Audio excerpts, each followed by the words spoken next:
Good morning, everyone, and welcome to the PivotBoss pre-market video for Wednesday, September 28th, 2022. I am Frank Ochoa, aka PivotBoss. Here's a look at the daily time frame of the ES. Right now, the early thing you'll notice is how prices are currently responding to the previous session's low. Initially, prices were below that previous session's low, fighting below there, and then you've seen a squeeze back above, and then a retest of that previous low from above, and then a push to a new high. This early rejection of the previous session's lows could lead to a reversal back to the previous session's midpoint, and then likely through that midpoint into the previous session's highs. This could become a bullish outside day if prices continue to hold above that 36.35 previous session's low. Again, we are at the lows of the year today. Put in new fresh lows, 36.13, below the previous lows back here. This is below the key range low as well, and this is a zone again below the previous session's lows, at the lows of the year, where we could see some sort of short-term rejection.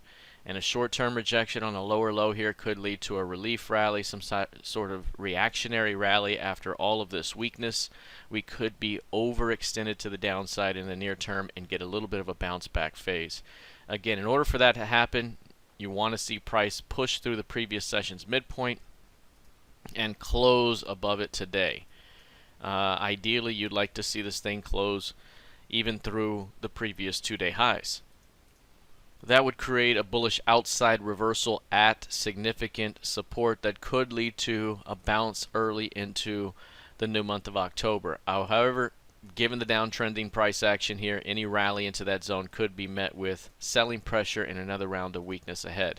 Now, right now, again, it's an early reaction at the previous session's lows. It's not the strongest rejection just yet, but it is a good developing rejection, and above the previous session's midpoint of 36.84 starts to open up the upper half of the previous session's range. If we take a look here at the NQ, you'll notice similar price action here. Price pushed through three-day lows. Gotten to a new low here for today of 11,141.5. That, again, if you measure that up against where we were a little bit before, the key range low was a little bit lower, 11,068. So we got very close to that prior low, but not quite there. Again, the way that this is developing right now isn't the strongest rejection down here, but it is a very good developing rejection. There was lower lows that were rejected, followed by higher lows and a continuation back above the previous session's low. Now focused on the midpoint of the previous session. To push through the midpoint of 11,400 opens up the upper half of yesterday's range, and you may see a rally back toward 11,570. So again, we could be looking at a continuation higher if price can push through that midpoint. Right now, you'd like to see price close the day above that midpoint, and ideally above the prior two-day highs if this is going to turn into a short-term reactionary bounce that could take us back to the FOMC key level above.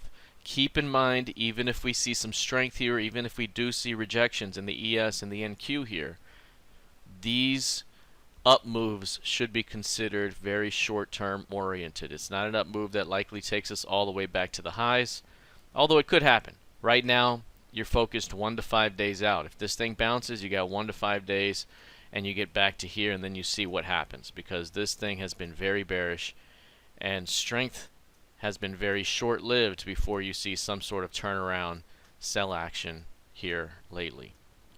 All right, take a look here at crude oil. Crude oil right now up 1.73%. We mentioned before how this is also at perhaps a cycle low right now, and this cycle low could lead to a little bit of a bounce back up within the range. Obviously, we've been downtrending very nicely here for a while. Prices broke through that 86 level and opened up the downside. We talked about 75s being a big target up ahead. We've nearly gotten there with a low of 76.25.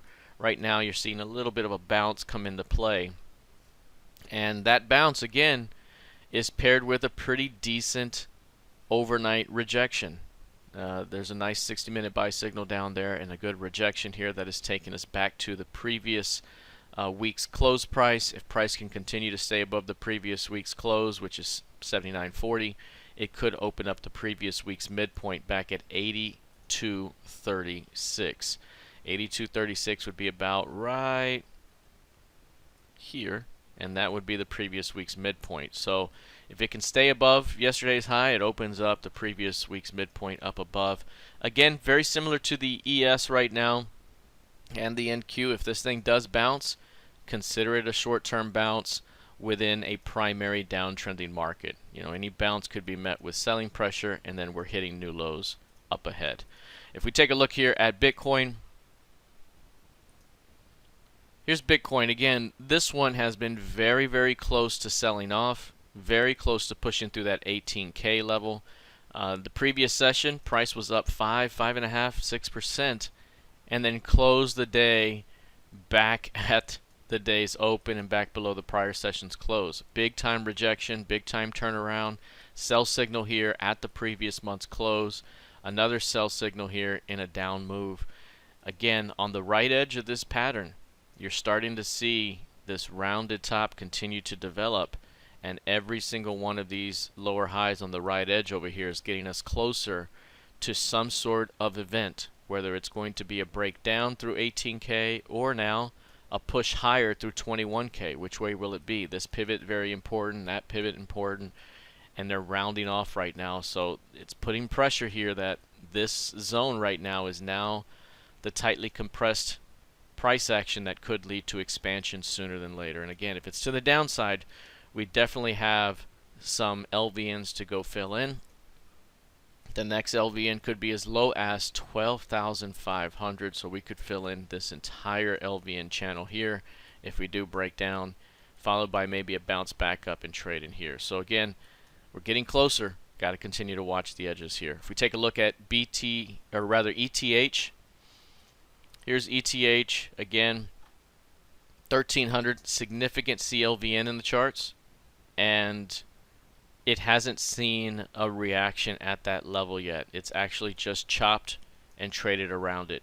Typically speaking, an LVN is such that there's low volume because the market does not want to trade there long. You either pass through it quickly this way, or you pass through it quickly that way, or you drop into it and reject really quickly. And right now, we've actually seen over a week of chopping around that LVN to fill it in a little bit. Again, big time level here. A failure to stay above 1300 opens up 1,000 down below, and that also gives us a retest at S3 on the yearly bands. Could be a very, very good opportunity down there. Likewise, if we can get back above the 1400 level, there is some short-term upside towards 1700 that could be in play. So right now, very narrow multi-day range here that could provide a very nice breakout move here up ahead. All right, that is it for now. We'll see how this plays out heading into the rest of the session. Good luck, trade well, and I'll see you in the trading room. Take care.